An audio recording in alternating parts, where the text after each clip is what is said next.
without the presupposition that resurrections are impossible, I feel like resurrection is the most logical explanation. I mean, unless it was like some sort of, what's it in Romeo and Juliet? They take the concoction that makes them feel like they're makes them fall asleep. Oh, like I forgot to mention that. So, other than the conspiracy and the mass hallucination, there's the other possibility, which is that he survived the cross. Yeah. I do find it hard to believe that the Roman soldiers would be that stupid to not realize. And they do this every day over and this is their job. They know how death works. They know how crucifixion works, you know. And they, well, according to the gospel accounts, they stab him. Yeah. Which the only logical explanation I can think of, why would you stab a guy on the cross? Make sure he's dead. To make sure he's dead. So you'd probably stab him in the heart, which is the only place you would have water come out anyway. Right. Is if you break that pericardial sac, whatever it's called. Which is what they mentioned, is that water comes out. Yep. So I assume, you know, they're not just stabbing him for fun at the end of the day, they're checking if he's dead. And they also break the legs of crucified people often to make sure that they hurry up and die if they're not dead yet. But in the case of Jesus, he died early. One reason for that might be that his feet were nailed in a way that prevented him from being able to hold up his body with his legs. Yeah. And so they crucified people different ways. But one way was to nail their feet in such a way that their legs were not able to support the rest of their body. And they have archaeological evidence of this happening now. So this was one of the things that was, I think it was in N.T. Wright's book, The Resurrection of the Son of God. Oh, yeah. So people used to think that the accounts of his crucifixion didn't fit with the Roman crucifixion, because they said that they would tie their legs. Okay. So they just did things differently in different places, but now they have evidence of them also nailing their legs in so that they're bent in a way where you can't hold up your body, and you die much quicker because you die from not being able to breathe, because you're using your arms to keep yourself up so that you can breathe, and then at some point your arms give out. Yeah. So this possibility that we're talking about is that he survived the crucifixion, and then he was in the tomb, and then got out, you know, like a half-dead man who barely survived the crucifixion. Who would have rolled the tomb, or who would have rolled the rock away at that point? Right. So you kind of have to say, you have to dismiss the accounts of the Roman soldiers guarding it then. Mm-hmm. There's no way he would have gotten away from them unless he had some other supernatural ability, right? Yeah, so, exactly. And that would you would also kind of have to say that the accounts of the risen Christ are made up then, because they don't talk about some limping guy who's like half dead, you know. They talk about a resurrected body, which isn't something that was expected for the Messiah or for anyone before the end of the world. Exactly. Right. So the Pharisees believed that everyone would be resurrected at the end of the world. I think the Sanhedrin didn't think, or the Sadducees didn't think that there was any resurrection at all. But the idea that the Messiah would first of all be crucified was absurd, and then that he would rise from the dead was absurd at this point in time. This was not something anyone expected. So I guess those are the three that we can come up right now. That you can come up with. I think that they're all unlikely. Not very good explanation. Not very good historical explanation. As long as we're going by what the text says, they don't fit. Right. So, if you assume the stuff that Ehrman assumes, that they just can't happen. You assume that resurrection is impossible, then any explanation is more likely than the impossible, right? And so you have to assume the impossible. Right. Yeah. But you can apply that to any historical. Correct. You can just have the presupposition that George Washington could never be president. And no matter how much evidence you're shown, it's not going to convince you, because it's impossible for him to have been president. So you'll find a discrepancy between Jefferson and Adams' account of Washington as president. So you'll throw out everything. Yeah. You'll say, no, that never happened. Well, what do you believe? Do about the resurrection. Yeah. Michael. We should ask him. Yeah. I believe he was crucified and Right. died. Right. After that point, I have really no way of even speculating as to what, other than someone stole the body, is the only thing that I can speculate happened. But the appearances and things, I don't know. I don't really feel comfortable like interjecting my own stories as to how that could have happened. I just don't know. Michael, are you an atheist? Just wondering. No, I'm more of a deist. Okay, gotcha.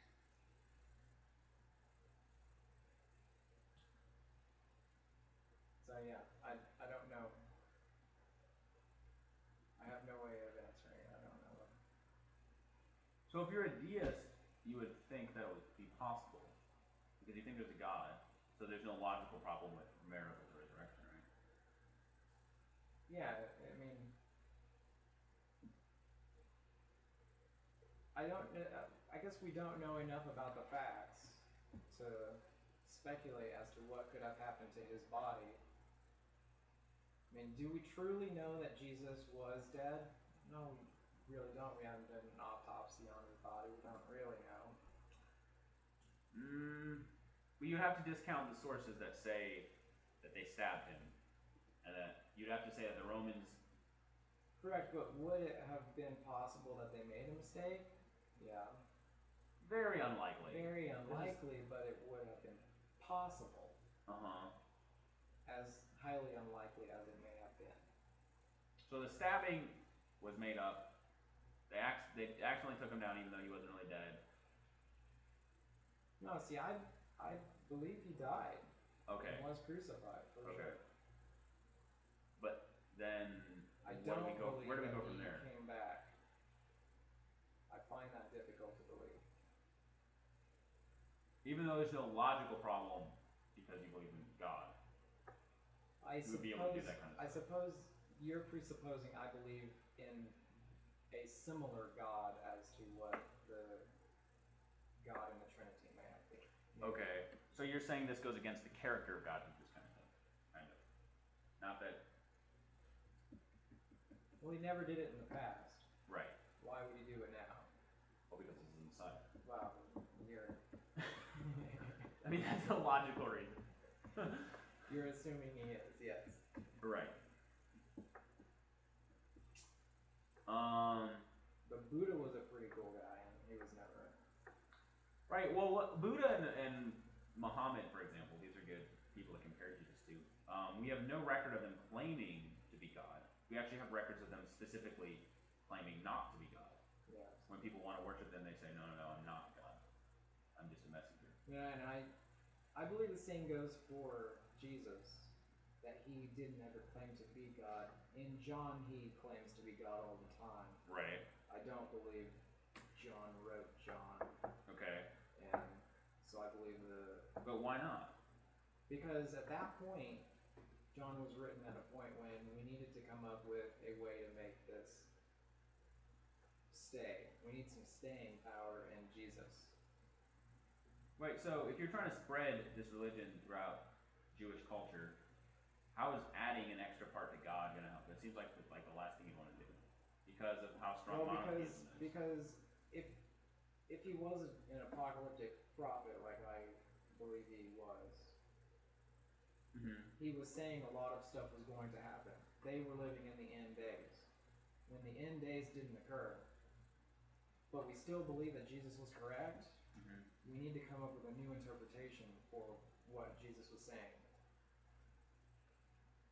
So that's how we can start to reinterpret things and, By saying he's God? and interject our own. Yes. It doesn't seem to help at all. How does it not help? Because it's confusing to monotheists that this guy was part of God somehow. Well, yeah, I'm not. Like, why would you add that? It's still confusing to people. Right, but I mean, why would you make that up? It's very counterproductive. I'm saying. Yeah, I see your point. I mean, mean, that's another one of those dissimilarity. Alright, so let's talk about the apocalyptic prophet thing. Do you think that Matthew, Mark, and Luke were written at a time when they still thought this was going to happen? The end was near, and then John was written afterwards. Mark, definitely. Matthew, and Luke, probably. Okay. John, no. So he was a failed apocalyptic prophet. Well, all apocalyptic prophets were failed. Okay.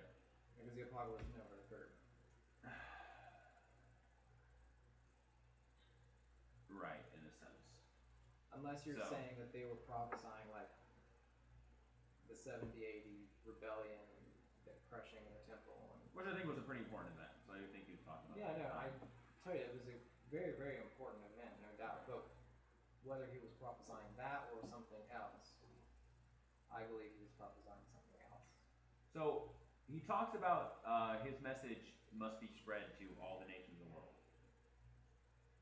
Right? Do you think that was added later? I mean, which one are you talking about? I think it's in Matthew. We should look it up. So you would say maybe Matthew or No, Matthew was. I don't know when the dates on Matthew were, but I mean, definitely earlier than John. Okay. Certainly. But was he ushering in a new form of? I mean, if you're, I guess, ushering in the apocalypse, wouldn't you want people to know? If you're, you tell everyone, repent. The end is coming. The end is near. Right? So, wouldn't you want people to know To know what? that message? Of repent? Yes. If the apocalypse is coming? Right. Yeah. That would I would be. think that would be reasonable. But that's not the only case in which you would want people to repent, right? No. No, but if you fervently believe that this was any day. But Jonah called people to repent too, Isaiah called people to repent, and all the prophets called people to Well, repent. yeah, John I'd the say Baptist all called- prophets probably. But you think they were all failed apocalyptic prophets? No. Oh, okay, no, okay. No. I'm not saying all prophets are apocalyptic. Mm-hmm. Okay, but we did jump over the resurrection again. So he's a failed apocalyptic prophet whose followers either were evil geniuses planning a big con, so they wouldn't have sincerely believed in the apocalypse then, because it would have just been a joke, a game, or some sort of scheme. Or they were unless they schizophrenics or whatever. well, All of I them. mean, unless you believe that you could make your own reality. Much as John Hagee believes that if we nuke the Middle East, Oh, it's just done. we can force God's hands.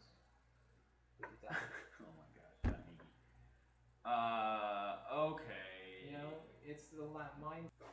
Wait, John Hagee. Yeah, that guy. Okay. Trying to bring It's in. the same mindset, you know. At least that's where I'm thinking of. That same mindset that I can force this to occur. If they believed enough, yeah, that they could do it. They would force that- God's hand. then- yeah, like if they believed fervently enough to commit to such a plan, Yeah. then you They could come- see someone the- buying into it. So it wasn't like they were trying to get rich or famous from the scheme. They were trying to actually force God's hand by making up the Jesus stuff, kind of. Right. I mean, I think that's a plausible Okay. possibility. So like they were gonna take a failed prophet and force God's hand. They didn't think he was failed, remember? He was crucified. True. Okay. But if they believed enough that they could do it, Right. you can convince yourself of almost anything. All of them together. And nobody ever recants this, even when I they're mean- dead. Similar cults have done similar things. Jamestown. What did Jamestown do? Am I The early settlement, right? Jamestown? Not no. Sorry, maybe Oh. I'm confused on the name. The We don't know what happened to. I think. no. Oh, Sorry. okay, never mind. The dude, the cult who went down to like South America. David Koresh, was that the guy? Not David Koresh. Oh. No, this happened in like the 70s or 80s. And they drank all drank Kool-Aid? the Kool-Aid. And Oh died. yeah, I know what you're talking about. Okay. Okay. I don't know. But yeah, you know, Well, that was one guy brainwashing a group, and they all killed themselves. Josephus and his military all committing to a suicide pact. As devout Jews, though. Correct, but Okay. Josephus then recanted. Exactly. So no, that's the And- point. No Christians recanted. Well, I Why mean, these people had families? You know, like Peter had a family. Why would he just? Oh yeah, But if kill you me over a believe- lie. I mean, you know? John Hagee truly believes that if we nuke the Middle East, Jesus will return. Yeah, but John Hagee wasn't He's part. Of, willing to John Hagee never sacrifice millions of people. he never stole a body. He I'm- wasn't part of like a I'm huge. just saying you can. It's plausible that you conspiracy. can convince yourself of these things. But you would first have to deliberately, consciously lie You're and coming steal. at it. I believe the argument we're coming at it is we're too reasonable to We're too believe reasonable. that this is this is true. We're using too much logic. I don't believe logic played a lot of if this was the case, and we're still speculating. But if this was the case, I don't believe logic played a big role in this. Well, but they would have needed to work together, Yeah. right? I mean, Sure. this is a mass conspiracy, Sure. right? Sure. Yeah. But They can't just be crazy people. how much logic plays into John Hagee's I can force Jesus to return if I kill a bunch of people in the Middle East? I don't think there's much logic there. Well, that's just like a bad plan by one guy. It's not a group of people stealing a body. Can we and not it's a say the conspiracy. same thing? It was a bad plan. It somehow worked. But if it gets to the point where this bad plan means you're gonna die, aren't you gonna recant? And we have like in Mormonism, two of the early witnesses recanted. Two of the early guys, there's this one scholar, I Yeah. forget his name, Anthon or something, Yeah. and then there's another guy, anyway, Harris something. Yeah. So both of these guys later said, "Oh Yeah. that's not true." So they're not willing to put their life on the line for it. But Paul never knew Jesus. Right. So could he have been misled? By Peter and all the other Perhaps. apostles. Maybe. If they believed in that. But he also needed a reason to go from persecuting this religion. For he had good reasons to persecute it, because he had good reasons as a Pharisee to say that Isaiah 53 is not about the Messiah, Yeah. and Deuteronomy 21:23 invalidates any claim to being the Messiah for someone who's crucified, because we know that they're cursed by God. So how could they possibly be the Messiah? But he had a religious moment. Yeah, so then you have to go with like he was a schizophrenic guy that had like seizure or whatever. But lots of people have religious moments. Okay, so he just had like a spiritual moment. Yeah. And what about all the It's other? possible. Did the other apostles have a spiritual moment, or they were in on a conspiracy? Maybe. Maybe. I mean, if you've ever been in a room where a spiritual moment occurs, it's a strange trip. So all of the apostles together, though, maybe had a spiritual moment. It's possible. I mean, I've witnessed spiritual moments in rooms, and they're Right. strange. I mean, you can't explain what's going on. They're just strange. But So- this is 40 days long, and they claim that he was living amongst them as a man. correct, and I can't really explain that. I mean, Okay. That's a long trip. So you're not going with the lie. You're not going with the Machiavellian evil conspiracy. You're going with sort of like an honest mistake thing more. If you want to call it a mistake, Uh, sure. Or But an delusion or honest- something, right? Yeah, maybe an honest delusion that they thought that they could do this. Whether they could do it or they really believed it. Perhaps if they really believed it. Okay. Maybe that they didn't believe they were pulling one over, but that they could actually do it. That this was They really- true. They believed it was So, but how did the body disappear? Did they steal the body? I don't know. I mean, That's a problem who with knows? Who with the knows? honest mistake is that who stole the body? If it's an honest mistake. Right. Honestly, just accidentally stole a body? No. Okay. No. No. No. I get what you're saying.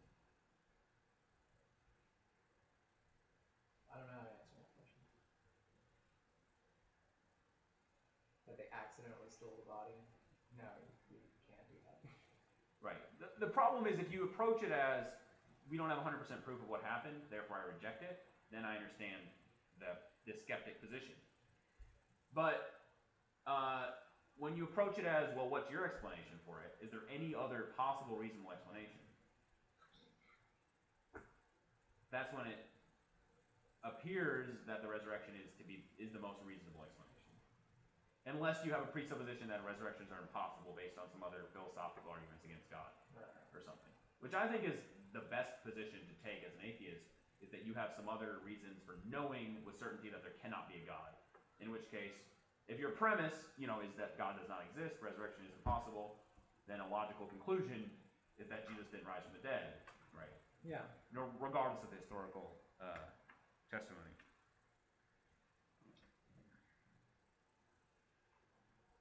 I suppose I leave myself open to a lot of this criticism, believing that there does exist a God figure Yeah, I out guess. there. Yeah. Right. So I can see why. Well, if you had no logical problem with resurrections, would you say that that's the most likely explanation? If a resurrection was just like something that I mean, if was it perfectly happened logical before- to you, Well, I mean, if it was logical to me, yeah, it would make sense. But it's not. It's not logical to me. People just don't come back from the dead. right? But if you allowed that option, it would be the most logical explanation for If I an allow, empty tomb, all these eyewitness accounts of seeing him, and this strong belief with no one recanting and everyone being perhaps, willing but to I die. mean, at the same time, if he resurrected, Yeah. did he resurrect inside the tomb while the rock was still over the? We're still supposing a conspiracy. Someone moved that rock to let him out of the tomb. Unless his body dematerialized and materialized somewhere else. But still, someone moved the rock. The stories attest to it. Okay, so we're So now there assuming is- resurrection is possible, and now If we're, how did it if happen? we're assuming that resurrection Right. is possible, there is a conspiracy then. Well, if you're assuming resurrection is possible, I guess you're supposing that angels could also Angel come down. or- Yeah. I mean, if he's resurrecting himself or God is resurrecting him, certainly could move a rock as well, right? So then, yeah, if he resurrected, he is God, therefore he can do whatever he wants. I mean, you don't have to believe in the Trinity to think he resurrected, right? There are like oneness Pentecostals, and there are like the Arians. Right, The Arian yeah. Christians didn't even think he was God at all, right? Yeah. And they still believe in the resurrection, I think. Yeah. Right? Arian? No, I'm pretty sure. I mean, that was a pretty I big don't know movement. for sure. That was like the number one issue in the early church to deal with was the Arians, Yeah. I think. Well, once Yeah. you had Marcion, and then later on you saw Yeah. the Arians, Yeah, a pretty you're big group, because that spread out to the Germanic tribes, I Was think. Marcion a big movement? It seems to have been somewhat big. Big enough to address, anyways? Big enough to address, definitely. Yeah. Definitely addressed it.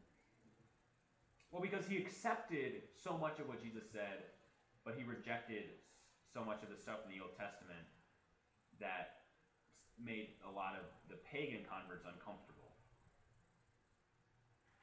Okay. Like the violence in the Old Testament and everything.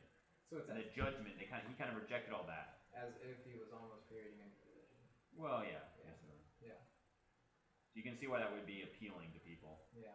Yeah. Absolutely.